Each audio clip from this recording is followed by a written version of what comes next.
এই দুনিয়ায় কিছু মানুষ এমন আছে যাদের দেখে মনে হয় যেন তাদের কাছে কোনো সুপার পাওয়ার আছে, কিন্তু সত্যি বলতে গেলে এগুলো কোনো শক্তি নয়, বরং এগুলো হলো কিছু ভয়ঙ্কর রোগ। যদিও তারা আমাদের কাছে বাইরে থেকে কিছু বিশেষ আর আলাদা মনে হয়, কিন্তু ভেতরে ভেতরে তারা যে কষ্ট আর সংগ্রামের মধ্যে দিয়ে যায় তা ভয়ঙ্কর। তো আজকের এই ভিডিওতে আমরা এমনই কিছু অদ্ভুত এবং বিরল রোগ সম্পর্কে জানব। Access screen. অস্ট্রেলিয়ায় জন্ম নেওয়া এই শিশুটিকে দেখে শুধু ডাক্তাররাই নয়, এমনকি তার বাবা পর্যন্ত পুরোপুরি অবাক এবং ভয় পেয়ে গিয়েছিলেন, কারণ আজ পর্যন্ত কেউ এমন কন্ডিশন দেখেনি। ডাক্তাররা তো এটাই বুঝতে পারছিল না যে এর চিকিৎসা কি বা কোন ওষুধ কাজ করবে। আসলে এই শিশুর চামড়া দেখতে ছিল ঠিক যেমনটা শার্পেই নামের কুকুরদের হয়, পুরো শরীর ছিল ভাঁজে ভাঁজে ভরা। প্রথমে ডাক্তাররা বুঝতেই পারছিলেন না যে এটা কোন ধরনের স্কিন ডিসঅর্ডার হতে পারে, তাই তারা সঙ্গে সঙ্গে এই নিয়ে গবেষণা শুরু করলেন এবং অবশেষে তারা জানতে পারলেন যে এই শিশুর স্কিনে হায়ালুরনিক অ্যাসিডের পরিমাণ স্বাভাবিকের চেয়ে 100 গুণ বেশি। এমন লক্ষণ সাধারণত কিছু প্রাণীর মধ্যে দেখা যায়, মানুষের মধ্যে নয়। তাই এই কন্ডিশন শুরুতে এক ভয়ঙ্কর রহস্যের মতো মনে হচ্ছিল, কিন্তু একটা অলৌকিক ঘটনা তখন ঘটল যখন এই ছেলে 12 বছর বয়সে পৌঁছালো। তার অতিরিক্ত চামড়া ধীরে ধীরে কমে যেতে লাগলো এবং তার মুখ প্রায় 85% পর্যন্ত সাধারণ বাচ্চাদের মতো হয়ে গেল। শুরুতে এই শিশুর বাবা মা খুব ভয় পেয়ে গিয়েছিলেন। তারা মনে করেছিলেন তাদের ছেলে হয়তো সারা জীবন এমনই থাকবে, কিন্তু এটা যেন এক অলৌকিক মিরাক্কেলের মতো ছিল। যত বড় হতে লাগলো এই বাচ্চার ভাঁজভরা ত্বক ধীরে ধীরে পুরোপুরি স্বাভাবিক হয়ে গেল। নার্কোলেপসি। নার্কোলেপসি এক অত্যন্ত বিপজ্জনক নিউরোলজিক্যাল ডিসঅর্ডার। যাদের এই রোগ হয় তাদের প্রতি মুহূর্তে খুব সতর্ক থাকতে হয়, কারণ তারা কখন, কোথায়, কোন সময় হঠাৎ ঘুমিয়ে পড়বে তা তারা নিজেরাও জানে না। এটা যে কোনো সময় হতে পারে। তারা যদি গাড়ি চালাচ্ছে, খাচ্ছে, এমনকি হাসছে বা আবেগপ্রবণ হচ্ছে, তাও হঠাৎ করে কোনো সতর্কতা ছাড়াই সোজাসুজি ঘুমে চলে যেতে পারে। বাইরের মানুষদের কাছে এটা মাঝে মাঝে মজার ঘটনা মনে হতে পারে, কিন্তু যারা এই রোগে ভোগেন তাদের জন্য এটা যেন এক দুঃস্বপ্নের মতো অভিজ্ঞতা। এই কন্ডিশনটা আমাদের মস্তিষ্কে থাকা ঘুম জাগরণ চক্র ঠিকভাবে নিয়ন্ত্রণ না করতে পারার কারণে হয়। আর আপনি যদি ভাবছেন যে এর কোনো স্থায়ী চিকিৎসা আছে কিনা, তাহলে উত্তর হলো না।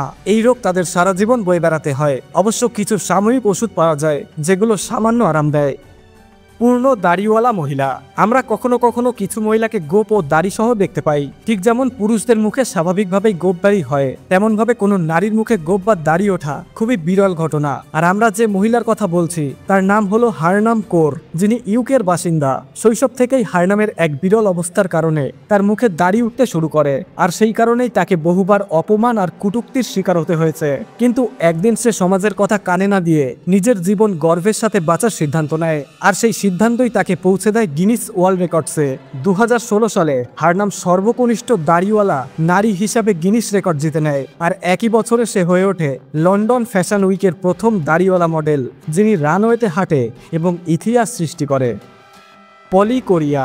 এটি এক অত্যন্ত বিরল চোখের অসুখ। এই কন্ডিশনে এক আইরিশে 2 বা ততোধিক পিউপল থাকে। প্রথমবার এমন কাউকে দেখলে অনেকেরই মনে হতে পারে তাদের দৃষ্টিবুদ্ধি অনেক শক্তিশালী, কিন্তু এই ধারণাটা একেবারেই ভুল। পলিকোরিয়াতে আক্রান্ত ব্যক্তিদের অনেক সমস্যা সহ্য করতে হয়, যেমন তাদের দৃষ্টি প্রায় ডবল দেখা যায়, কম আলোয় তারা ভালো দেখতে পায় না, আর বেশি আলোয় তাদের চোখে অত্যাধিক অস্বস্তি হয়। এর ফলে অনেক সময় তারা লেখাও ঠিকভাবে পড়তে পারে না। এতেই শেষ নয়, এই কন্ডিশনে ভোগা মানুষদের প্রায় মাথা ব্যথা, চোখে চাপ এবং এক ধরনের স্থায়ী অস্বস্তি অনুভব হয়। এমন ক্ষেত্রে ডাক্তাররা হয়তো সার্জারির মাধ্যমে অতিরিক্ত পিউপলটি সরিয়ে দেয় অথবা বিশেষভাবে ডিজাইন করা লেন্স ব্যবহার করে এই সমস্যাটিকে নিয়ন্ত্রণে আনে।